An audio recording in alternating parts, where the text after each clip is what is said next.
প্ৰতিগৰাকী বানপীড়িতৰ কাষত ৰাজ্য চৰকাৰ।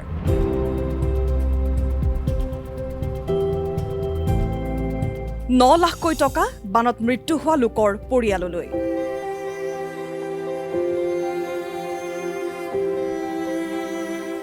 মুখ্যমন্ত্ৰী ডক্টৰ হিমন্ত বিশ্ব শৰ্মাৰ গুৰুত্বপূৰ্ণ ঘোষণা।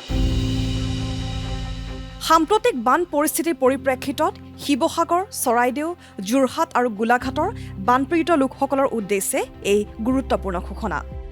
বানত মৃত্যু হোৱা ব্যক্তিৰ পৰিয়াললৈ 4 লাখ টকা। এই ক্ষেত্ৰত প্ৰয়োজন নাই মৰণোত্তৰ পৰীক্ষাৰ।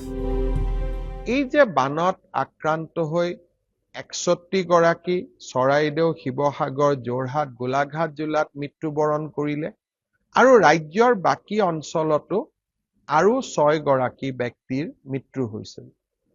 মুখ্যমন্ত্ৰীৰ সাহায্য পুঁজিৰ পৰা এই আটাইকেইটা পৰিয়ালক আমি আৰু অতিৰিক্তকৈ 5 লাখকৈ টকা দিয়াৰ সিদ্ধান্ত গ্ৰহণ কৰিছো। বান পৰিস্থিতিত 30 দিনতকৈ অধিক সময়ৰ বাবে নিৰুদ্দেশ হোৱা পৰিয়াললৈ সাহায্য ঘোষণা।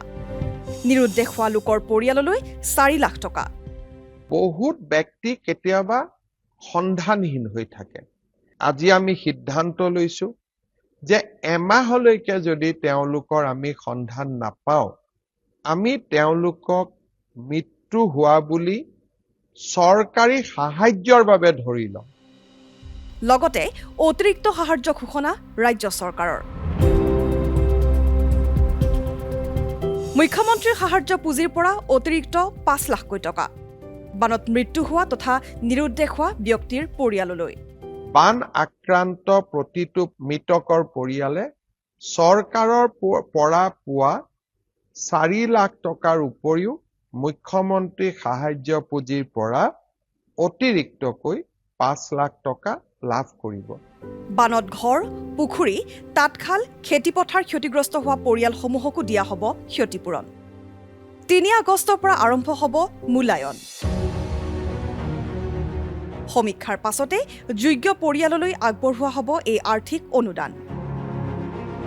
বান প্ৰভাৱিত 1 লাখৰো অধিক পৰিয়ালক জৰুৰী প্ৰয়োজনীয়তাৰ বাবে 15,000 টকাৰ নগদ সাহায্য। বানৰ এই কঠিন পৰিস্থিতিৰ সময়ত মুখ্যমন্ত্ৰী ডক্টৰ হিমন্ত বিশ্ব শৰ্মাই এইসমূহ গুৰুত্বপূৰ্ণ ঘোষণা কৰে। বানাক্ৰান্তৰ পুনৰ্বাসন আৰু জীৱন যাত্ৰা স্বাভাৱিক কৰি তোলাৰ উদ্দেশ্যে এই সিদ্ধান্তসমূহ গ্ৰহণ কৰা হয়।